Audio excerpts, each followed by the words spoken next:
Bonsoir à toutes et à tous, bienvenue dans Libre Ensemble, votre rendez-vous de la laïcité. Les prisons belges sont surpeuplées. Le 15 novembre 2023, 11 768 personnes étaient incarcérées en Belgique pour 10 493 places. On continue donc à incarcérer de plus en plus et on atteint plus de 10% de surpopulation. Ce constat, il est récurrent en Belgique. La surpopulation carcérale fait presque partie des meubles et pourtant d'autres pays agissent. La Finlande, par exemple, a diminué de presque 20% son taux d'incarcération en 10 ans. Les Pays-Bas également. À l'occasion des Journées nationales de la prison, on porte ce soir un autre regard sur la détention et sur les politiques carcérales de nos voisins.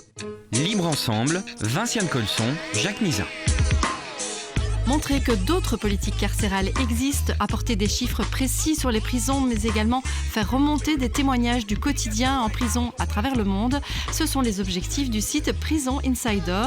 On accueille ce soir l'une de ses cofondatrices, Clara Grisot. Bonsoir. Bonsoir. Alors, vous êtes aujourd'hui membre du conseil d'administration de Prison Insider, mais vous avez piloté pendant longtemps la partie témoignages du site et vous êtes aussi la co-auteure du livre Inside Outside, un livre qui sort dans quelques jours aux éditions Libelle et que vous avez écrit avec le photographe Bertrand Gaudière.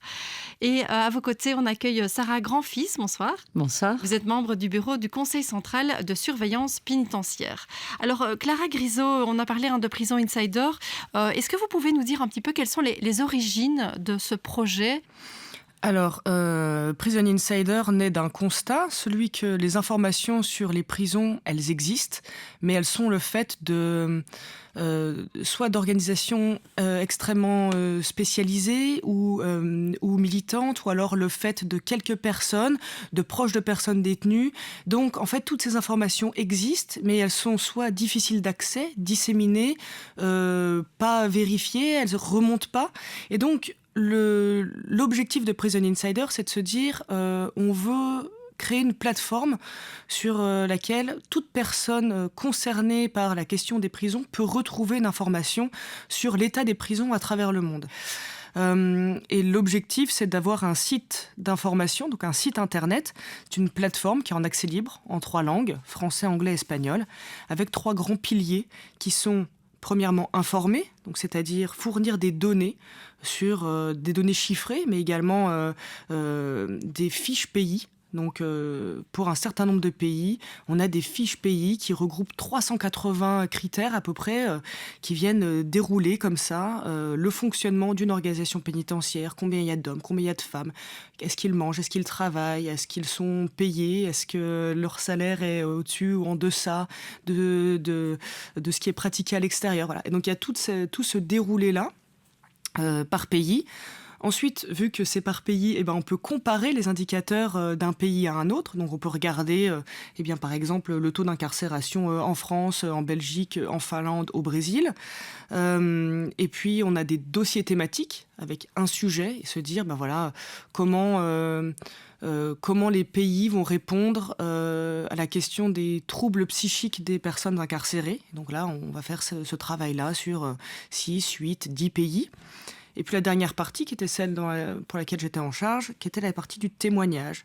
C'est-à-dire au-delà des chiffres, au-delà des rapports qui peuvent être parfois un petit peu arides, un peu encyclopédiques, comment est-ce qu'on rentre par le singulier ou par l'image et se dire, derrière tous ces chiffres et tous ces constats, il y a des histoires. Et en fait, chaque personne ne vit pas une journée en détention de la même manière, en fonction de ses problématiques, mais en fonction de est-ce qu'elle est incarcérée en Bulgarie, aux États-Unis, au Japon. Tout ça se passe en fait assez différemment d'une personne à une autre. Mais on va creuser ces différentes parties, mais j'ai envie de me tourner vers vous, Sarah Grandfils, parce que effectivement, ce qui se passe en prison est souvent invisibilisé. On connaît très peu ce qui se passe derrière les murs d'une prison, et on voit un site comme Prison Insider qui reprend des informations très précises, outre les témoignages, mais où il reprend toute une série d'informations sur la prison. Mais c'est intéressant, et c'est un peu ce que vous faites vous aussi au niveau du Conseil central de surveillance pénitentiaire pour la Belgique, c'est récolter toute une série de données sur les prisons. Oui, en effet, c'est un des objectifs du Conseil central de surveillance pénitentiaire. Une de ses missions, au-delà du contrôle des conditions de détention, c'est de faire ressortir à l'extérieur les constats que nos membres, les membres des commissions de surveillance et les membres du Conseil central de surveillance pénitentiaire, quand ils effectuent des visites, ont l'occasion de faire sur place.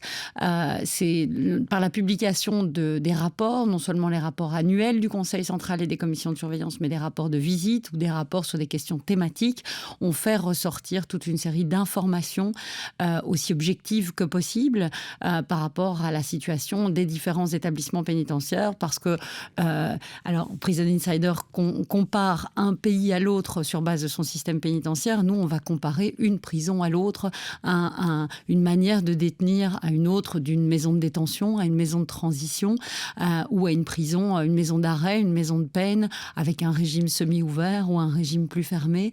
Et c'est le but des rapports des commissions de surveillance et de ce travail qui repose sur les épaules de citoyens volontaires qui vont chaque semaine visiter les prisons auprès desquelles les commissions de surveillance sont établies.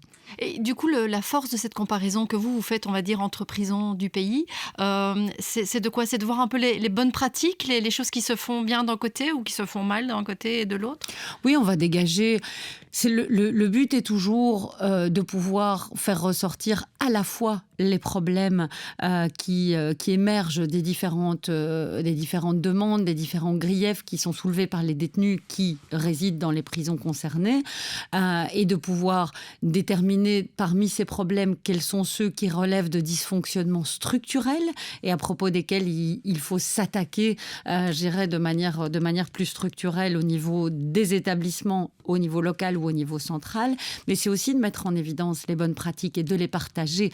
Ce qu'on constate, c'est que le dialogue, la communication entre les différents établissements pénitentiaires n'est pas optimale.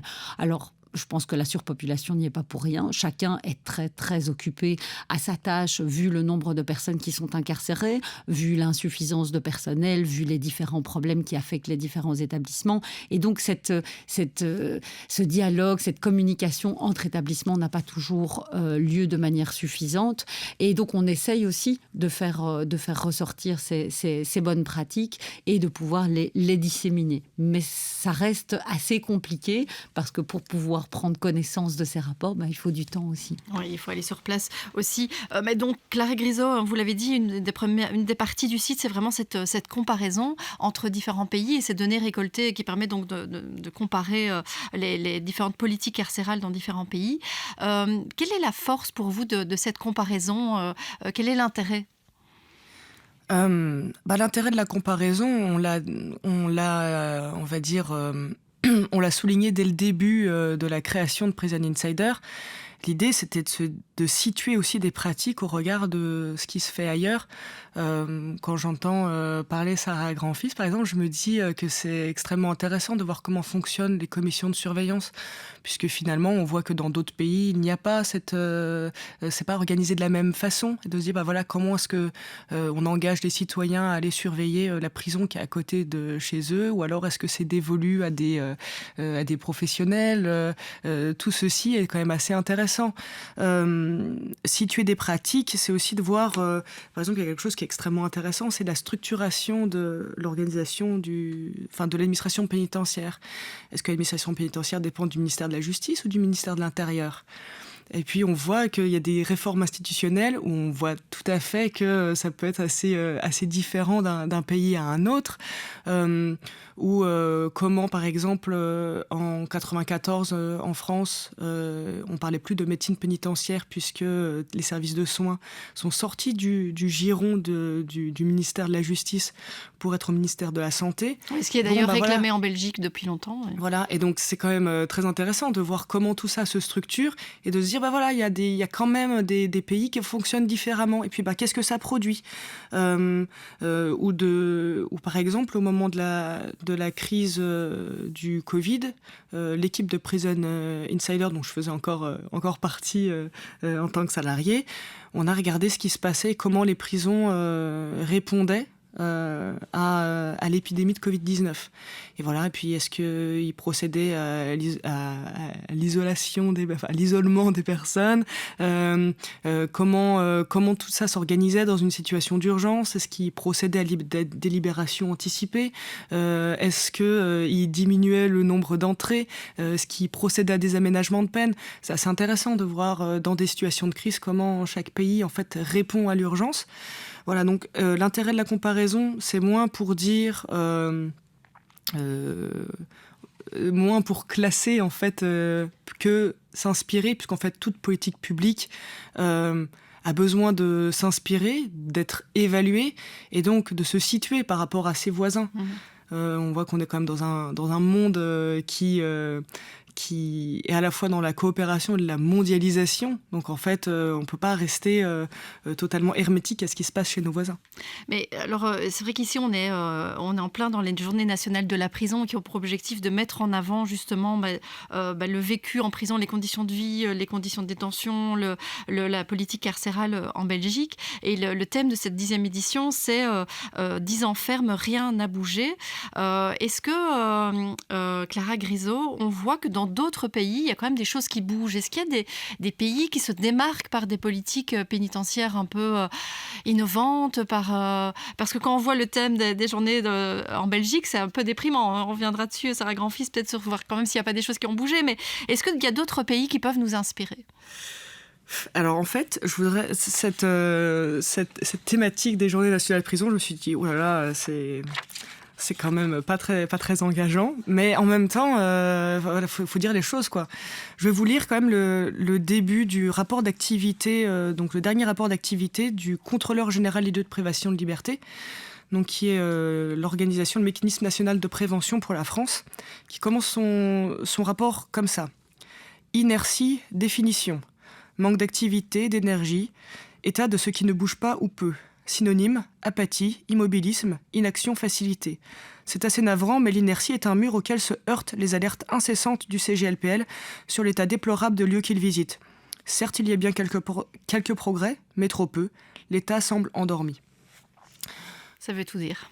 Voilà, en fait, les journées nationales prison en Belgique, le thème pourrait s'appliquer pour la France. Je rappelle quand même que la France a été condamnée 17 fois par la Cour européenne des droits de l'homme en raison de ces conditions, de ces conditions de détention qui violent l'article 3, qui, pour rappel, prohibe la torture, les traitements inhumains et dégradants.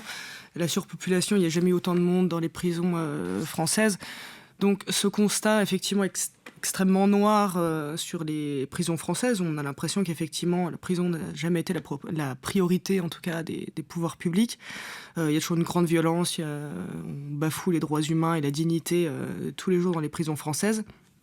Et en même temps, on voit que dans le temps, si on regarde les années 70 en France, les prisonniers français avaient encore ce qu'on appelle la tinette, où ils faisaient leurs besoins en cellule. Il n'y avait pas la radio. Comme je l'ai expliqué, la médecine était pénitentiaire. Donc il y a des choses qui bougent, mais c'est dans le temps long. Et puis c'est difficile de satisfaire de quelques miettes de choses qui fonctionnent bien, quand par ailleurs, la surpopulation gâche tout. Et donc, voilà, parce que ce que j'ai oublié de dire quand même, c'est que tout le travail d'analyse tout le travail de Prison Insider repose sur les instruments internationaux en termes de droit fondamental. Donc, tous les textes, toutes les normes internationales. Donc, en fait, on peut pas se contenter de... Là, ici, les droits sont un peu moins bafoués. Enfin, c'est pas possible, en fait. C'est soit le droit, il est respecté, soit il ne l'est pas. Sarah Grand-Fils, revenons effectivement sur ce thème des journées nationales de la prison, 10 ans ferme et rien n'a bougé. Est-ce qu'on peut dire par exemple qu'en termes de surpopulation, rien n'a bougé ? Les choses se sont aggravées. Rien n'a bougé depuis 30 ans, depuis le dernier colloque qui s'est tenu sur la question Barsten de murs. Donc, écartons les murs. Non, les choses se sont aggravées. On a, vous le disiez en début d'émission, 11 768 détenus, alors qu'il y a à peine quelques années, le ministre précédent, 2 ministres précédents, du coup maintenant, le ministre Gaines s'était engagé à limiter à 10 000 personnes le nombre de détenus dans les établissements pénitentiaires. Donc les choses s'aggravent, se sont encore aggravées depuis le mois de septembre et la deuxième phase de l'entrée en vigueur de dispositions d'une loi de 2006 qui mettent à exécution en prison les courtes peines, donc les peines de 6 mois à 3 ans. La pression s'est encore accentuée sur les établissements pénitentiaires avec la présence de détenus qui sont condamnés à des courtes peines et qui, selon les projets du ministre précédent, donc de M. Van Quickenborne, devaient séjourner dans des maisons de détention, donc des prisons à petite échelle avec un niveau de sécurité assez faible et donc une ouverture vers l'extérieur, une porosité vers la communauté importante. Ces maisons de détention sont au nombre de 2, alors qu'elles devaient être 8. Elles ont environ, je pense, 120 places disponibles et seule une trentaine de places sont occupées aujourd'hui. Les personnes qui ont été condamnées à des courtes peines sont donc, à l'heure d'aujourd'hui, à l'exception de ces quelques personnes, dans les établissements pénitentiaires, dans les maisons d'arrêt, les endroits qui sont les plus surpeuplés, et donc vivent des conditions de détention qui sont dramatiques, alors même que ces personnes ont commis des faits qui ne requièrent pas plus de 3 ans d'emprisonnement et donc devront retourner à la société pour assez rapidement et auront pourtant été désocialisés, précarisés, mis dans des situations de détention qui risquent de provoquer ou d'aggraver des problématiques de santé mentale et physique, puisque nous, à l'inverse de la France, on n'a pas encore définitivement fait ce pas de la réforme des soins de santé pénitentiaire, et donc ils dépendent encore de la justice, pas de la santé publique, en tout cas pas encore entièrement, et donc on déplore encore un manque de qualité de soins, un manque d'accès aux soins et une équivalence des soins qui n'est absolument pas avec la société extérieure, qui n'est absolument pas effective. Oui, Clara Grisot. Oui, vous me posiez la question sur des bonnes pratiques et je me dis que si on continue comme ça, on va faire fuir tout le monde et on a besoin plus que jamais de personnes qui se mobilisent sur la question de la défense des droits fondamentaux des personnes détenues. Donc peut-être donner un petit peu par exemple, sur la question des maisons de détention. Alors évidemment, personne ne se réjouit de l'ouverture de prisons, même si c'est des petites prisons, même si c'est des maisons de détention. Mais Prison Insider a publié un rapport thématique sur la question d'un changement d'échelle. Donc il y a des personnes qui se questionnent et qui mettent en place des systèmes, alors je ne sais pas si on peut dire innovants, mais en tout cas qui changent un petit peu de ce qui se fait comme toujours, puisque finalement tout ce qu'on fait depuis toujours n'a pas l'air de fonctionner très bien. Donc il y a quand même des personnes qui tentent d'autres chemins. L'avenir dira, une fois qu'on aura évalué ces politiques, si c'était une bonne direction à prendre. Il y a des pays qui ont décidé, je pense notamment aux Pays-Bas. Mais là encore, le pouvoir est dans les mains des politiques, de décider à un moment donné de, par exemple, décriminaliser un certain nombre de petits délits. Ce qui évidemment a un impact sur la détention. Exactement. Et donc les Pays-Bas, entre 2006 et 2018, ils ont diminué leur taux d'incarcération de 125. Alors pour rappel, le taux d'incarcération, c'est le nombre de personnes détenues pour 100 000 habitants. Ce qui permet de comparer les pays, quelle que soit leur population. Donc les Pays-Bas ont diminué leur taux d'incarcération de 125 à 54 entre 2006 et 2018. Bon, ça, c'est une politique volontariste. C'est ni les directeurs de prison qui font ce choix-là, c'est vraiment une question politique. À cet endroit-là, c'est des lois qui passent. La Norvège, je crois que c'est dans les années 90, décide de mettre plus ou moins une forme de numerus clausus, c'est-à-dire à partir du moment où une personne devra purger sa peine, elle devra attendre qu'il y ait une place qui se libère. Mais ensuite, il y a eu Là, encore une fois, il y a des chercheurs qui se sont penchés quand même sur cette question-là et qui ont soulevé un certain nombre de problèmes. C'est-à-dire que oui, certes, il n'y avait peut-être pas forcément de surpopulation, mais en revanche, il y a des personnes qui attendaient comme ça, leur qui peine. exécutaient tardivement leur Qui peine. exécutait et qui attendaient Est-ce qu'il y a autant un de impact temps. sur la réinsertion aussi, puisque Voilà. ou des personnes qui du coup ont un travail et qui le perdent parce qu'elles doivent C'est ça. Et qui réintégrer attendent la comme ça à prison, purger quoi. leur peine, Ça et n'a puis plus qui de sens. attendent, qui attendent plus de temps que le temps qu'ils ont à purger. Donc voilà, et on voit quand même que il y a des tentatives, et puis parfois, en fait, ça fonctionne pas, quoi. Mais il y a ouais. effectivement des maisons, des maisons de détention ou le même type de modèle qui ouvrent ailleurs, en Allemagne, en Finlande, je pense aussi. Ces modèles sont des modèles, je pense, à privilégier. La petite échelle, la différenciation, l'accompagnement au plus près des personnes qui en ont besoin pour pouvoir acquérir des compétences en termes de formation, d'éducation, pour pouvoir se réinsérer plus facilement après. Le problème ici en Belgique, c'est qu'on met un peu la charrue avant les bœufs. On décide de la mise en œuvre ou de l'application de cette disposition légale et donc d'exécuter effectivement en prison ces courtes peines, et en même temps ces maisons de détention ne sont pas prêtes, ne sont pas ouvertes. Le personnel qui doit y travailler et qui doit avoir une formation différente de celle d'un agent pénitentiaire classique dans une prison, je dirais normale en Belgique, ces personnes-là sont formées finalement beaucoup trop tard, sur le tas, les formations ne sont pas encore suffisamment adaptées, et donc on se donne pas le temps. Alors à la fois les choses doivent évoluer vite, on est d'accord, parce que sinon après on se fait ce constat de ce que tout évolue avec un temps long. Mais si on met en œuvre des mesures sans avoir pris le temps de les mettre correctement sur pied, alors on est déjà dans quelque chose qui démarre avec un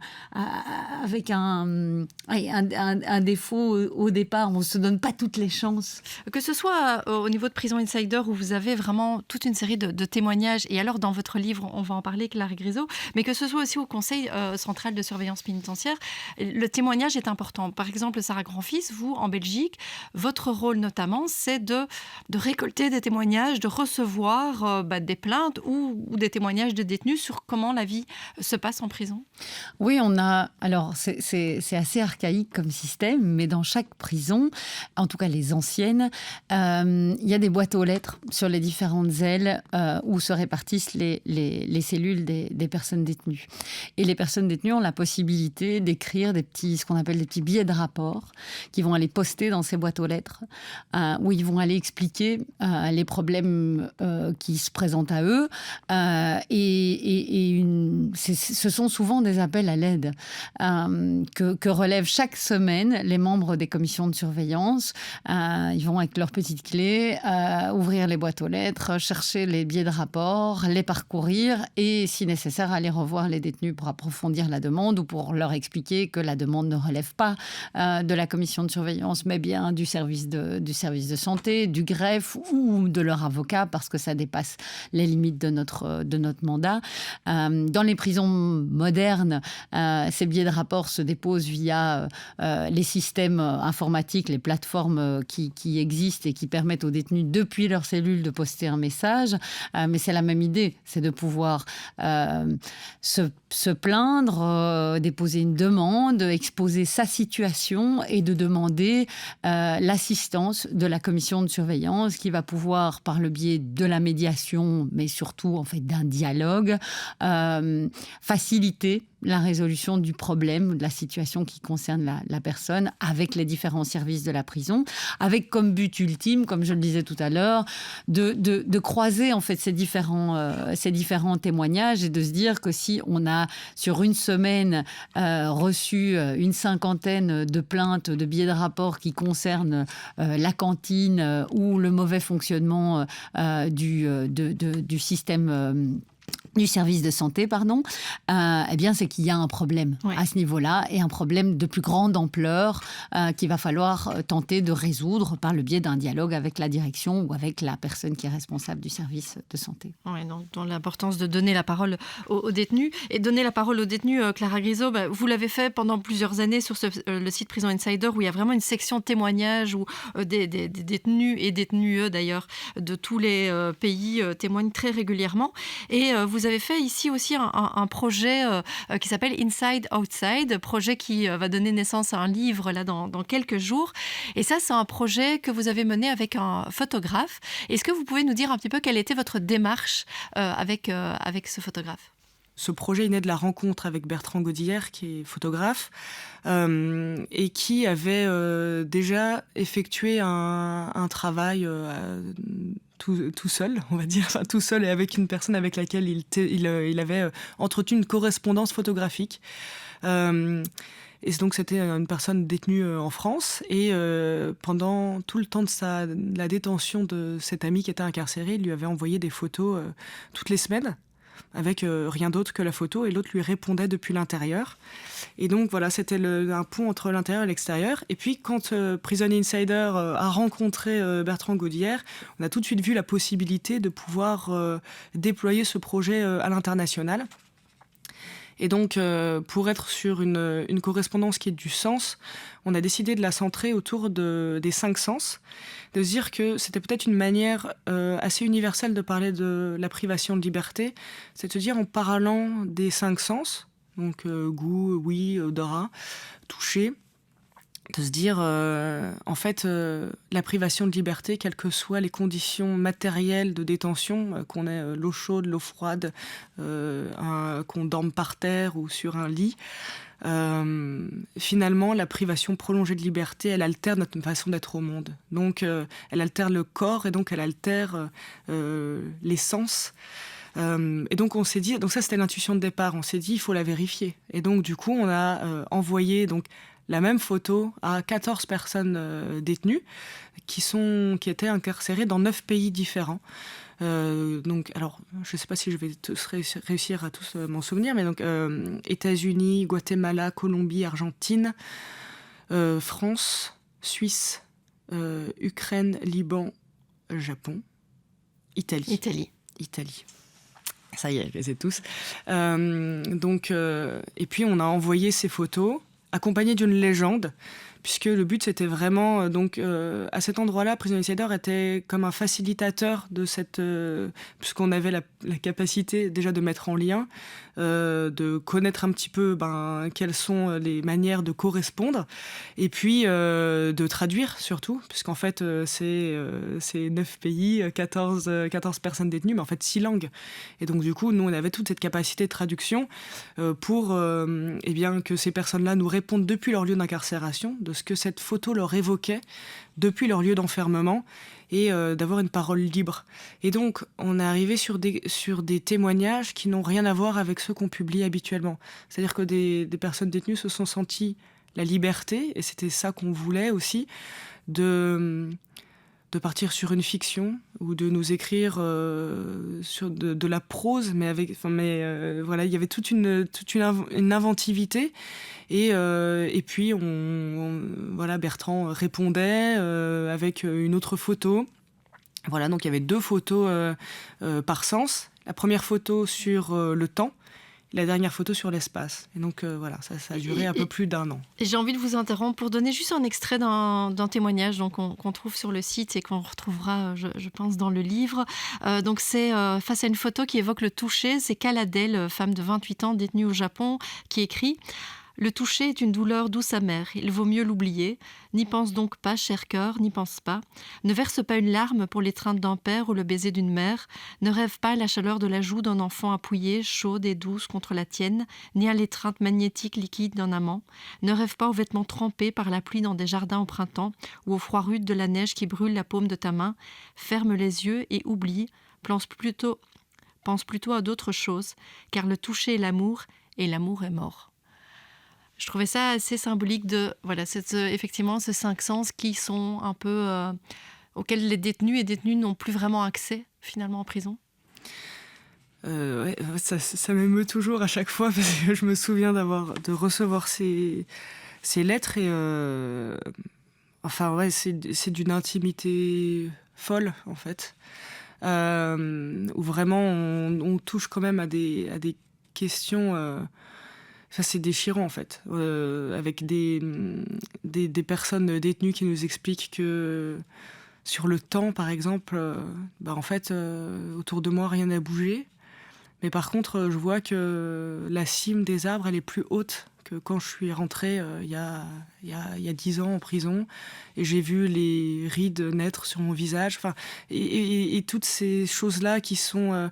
où je me souviens d'une personne détenue qui compare des souvenirs sonores avec les sons qu'elle entend en détention.